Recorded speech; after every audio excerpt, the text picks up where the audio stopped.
So we're back today with our second video.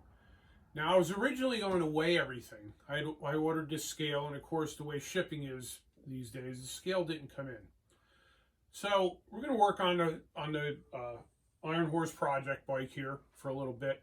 And one thing did change. I mentioned that it was a 7-speed freewheel, and I was going to leave it like that until we got a new wheel, because you really can't put 8-speed and bigger without a cassette hub. Well, I did actually find a hub that has 8 speeds, so we are going to update that. And the only reason it's worth it is because I already have the Shimano derailleur and the trigger shifter for it. So there's something else I want to show you over on the bench, though.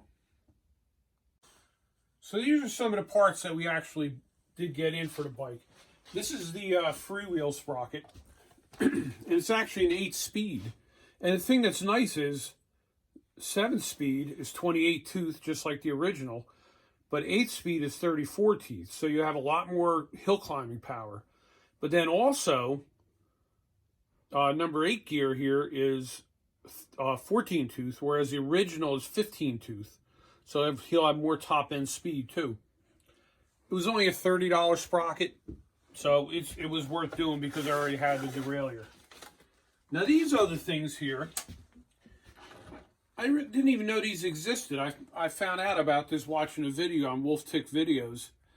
It's actually a changeover kit to change the solid axle on old style wheels to a quick release style wheel, which the bike was originally designed to have. So that's going to work out good. And they were cheap. It was $13, $14 for both wheels. So that's going to work out good. So what I was going to do today, we're not going to get too technical about it, but we have the front wheel here. I already removed the disc brake. And what I'm going to do is I'm going to take, this is the original axle. I'm going to take the original axle out, and then I'm going to take the bearings out, clean the races, grease them, and put everything back together with the quick change axle kit. So I'm going to do that without making you watch all the details. Okay, so if you look down here, you'll see I took everything apart, cleaned it, greased the bearings. The little ball bearings are back in there. There's 9 balls on each side. That's the most common setup for this style wheel. Now we're setting this axle up. These ends wind up being somewhere around a 1/4 inch when you're finished, because it's not supposed to stick through the flanges, or else the quick release won't attach and tighten properly. So we'll slide that through. I have the balls on this side already.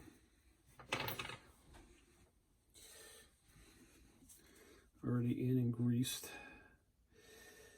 Grease just gets everywhere, but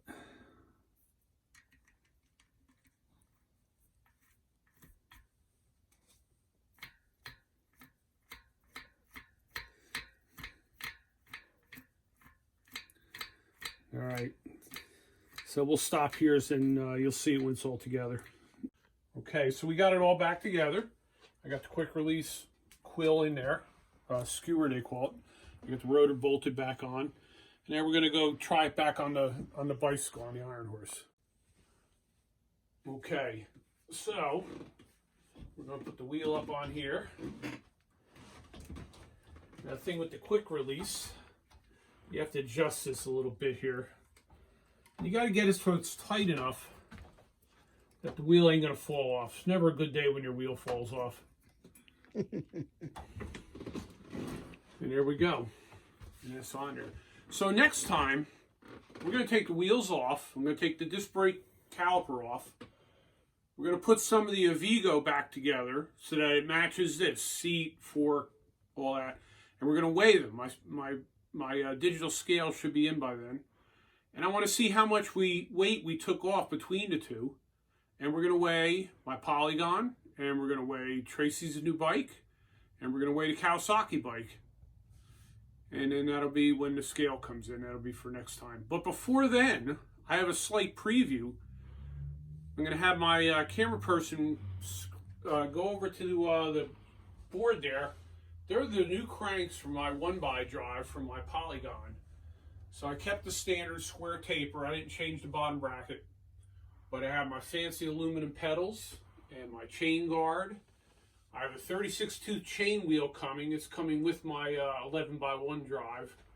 And that's literally on a slow boat from China right now, so I don't know when that's going to show up.